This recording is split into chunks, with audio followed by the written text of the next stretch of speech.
ಅನೇಕರು ನಮಗೆ ವಿರೋಧವಾಗಿ ಎದ್ದು ವೈರಿಗಳಾಗಿ ಬದಲಾಗುವಾಗ ನಾವು ದೇವರ ಮುಂದೆ ಮಾಡುವಂತ ಮೊದಲನೇ ಪ್ರಾರ್ಥನೆಯೇ, ದೇವರೇ ಅವರ ಕೈಯಿಂದ ನಮ್ಮನ್ನ ತಪ್ಪಿಸಿರಿ, ಕಾಪಾಡಿರಿ, ಸಂರಕ್ಷಿಸಿರಿ ಎಂಬುದಾಗಿ. ನಂಬಿಕೆಯಲ್ಲಿ ಬಲಿಷ್ಠನಾಗಿ ದೇವರೊಟ್ಟಿಗೆ ಅನ್ಯೋನ್ಯವಾಗಿದ್ದಂತ ದಾವೀದನು ಮಾಡಿದಂತ ಪ್ರಾರ್ಥನೆಯನ್ನು ನಾವು ಗಮನಿಸುವುದಾದರೆ, ವೈರಿಗಳ ಮುಂದೆಯೇ ನೀನು ನನಗೋಸ್ಕರ ಔತಣವನ್ನು ಸಿದ್ಧಪಡಿಸುತ್ತಿ, ನನ್ನ ತಲೆಗೆ ತೈಲವನ್ನು ಹಚ್ಚಿಸುತ್ತಿ, ನನ್ನ ಪಾತ್ರೆಯು ತುಂಬಿ ಹೊರಸೂಸುತ್ತದೆ ಎಂಬುದಾಗಿ.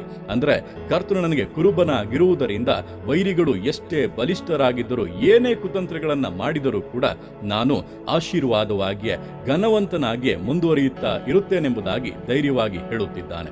ನಿಮಗೂ ಕೂಡ ಕರ್ತನು ಇದೇ ರೀತಿಯ ಆಶೀರ್ವಾದಗಳನ್ನು, ಇದೇ ರೀತಿಯ ಮೇಲುಗಳನ್ನು ಕಟ್ಟಲೆ ಇಟ್ಟಿದ್ದಾನೆ. ಆದ್ದರಿಂದ ಭಯಪಡಬೇಡಿ. ಶತ್ರುಗಳು ಎಷ್ಟೇ ಹೆಚ್ಚಿದರೂ, ಅವರು ಏನೇ ಕುತಂತ್ರಗಳನ್ನ ಮಾಡಿದರೂ, ನಿಮಗೋಸ್ಕರ ವಿಶೇಷವಾದ ಔತಣವನ್ನು ದೇವರು ಸಿದ್ಧಪಡಿಸಿದ್ದಾರೆ. ವಿಶೇಷವಾದ ಘನತೆಯಲ್ಲಿ, ಮಾನ ಗೌರವಗಳಲ್ಲಿ ಸಂತೋಷವಾಗಿ ಜೀವಿಸಲಿದ್ದೀರಾ.